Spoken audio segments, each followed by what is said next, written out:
आज हम आपको भारत के प्रथम राष्ट्रपति डॉ राजेंद्र प्रसाद के जीवन परिचय के बारे में बताते हैं। डॉक्टर राजेंद्र प्रसाद का जन्म 3 दिसंबर 1884 को बिहार के एक छोटे से गांव जीरादेई में हुआ था।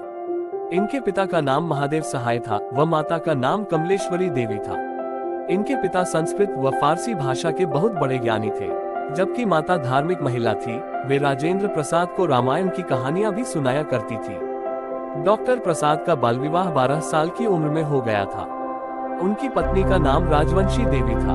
5 साल की उम्र में ही प्रसाद के माता पिता उनको एक मौलवी के यहाँ भेजने लगे थे, ताकि वे फारसी, उर्दू, हिंदी का ज्ञान प्राप्त कर सके। डॉक्टर राजेंद्र प्रसाद की प्रारंभिक शिक्षा उन्हीं के गांव जीरादेई में हुई। पढ़ाई की तरफ इनका रुझान बचपन से ही था।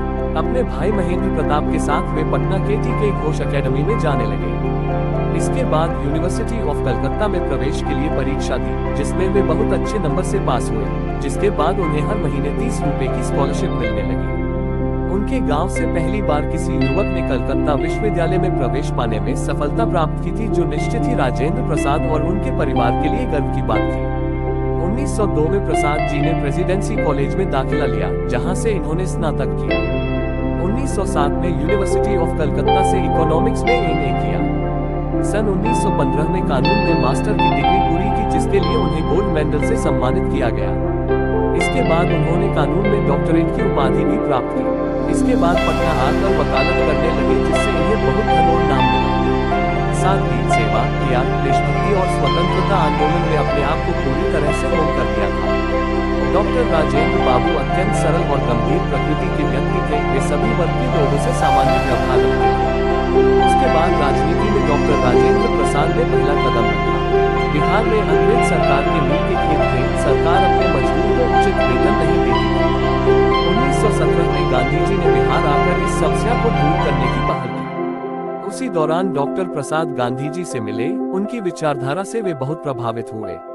1919 में पूरे भारत में सविनय आंदोलन की लहर थी।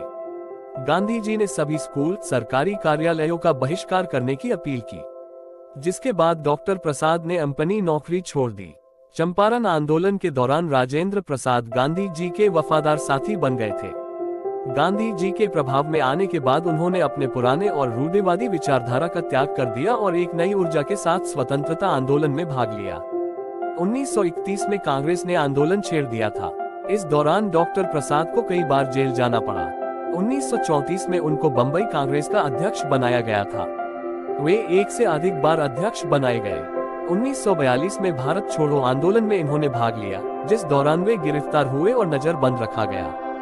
भले ही 15 अगस्त 1947 को भारत को स्वतंत्रता प्राप्त हुई, लेकिन संविधान सभा का गठन उससे कुछ समय पहले ही कर लिया गया था। संविधान निर्माण में भीमराव अंबेडकर व राजेंद्र प्रसाद ने मुख्य भूमिका निभाई थी।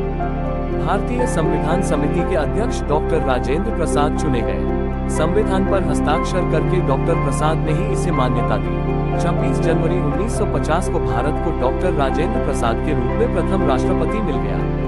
1957 में फिर राष्ट्रपति चुनाव हुए, जिसमें दोबारा राजेंद्र प्रसाद जी को राष्ट्रपति बनाया गया। ये पहली व आखिरी बार था जब एक ही इंसान 2 बार लगातार राष्ट्रपति बना था। 1962 तक वे इस सर्वोच्च पद पर विराजमान रहे। 1962 में ही अपने पद को त्याग कर वे पटना चले गए और बिहार विद्यापीठ में रहकर जन सेवा कर जीवन व्यतीत करने लगे।